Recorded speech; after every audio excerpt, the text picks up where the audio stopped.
بسم الله الرحمن الرحيم. هل أتاك حديث الغاشية؟ وجوه يومئذ خاشعة عاملة ناصبة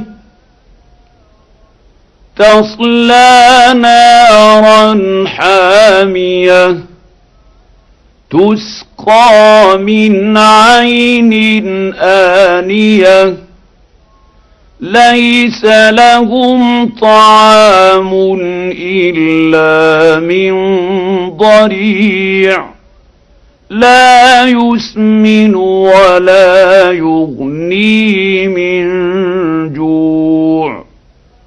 وجوه يومئذ ناعمة لسعيها راضية في جنة عالية لا تسمع فيها لاغية فيها عين جارية فيها سرر مرفوعة وأكواب موضوعة ونمارق مصفوفة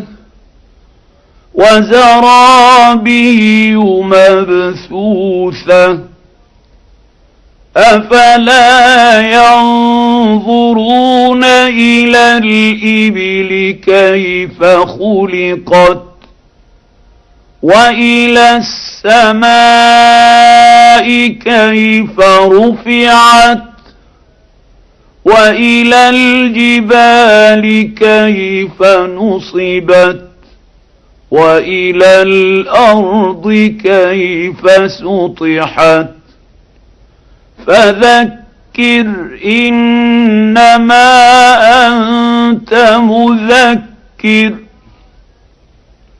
لست عليهم بمسيطر إلا من تولى وكفر فيعذبه الله العذاب الأكبر إن إلينا إيابهم ثم إن علينا حسابهم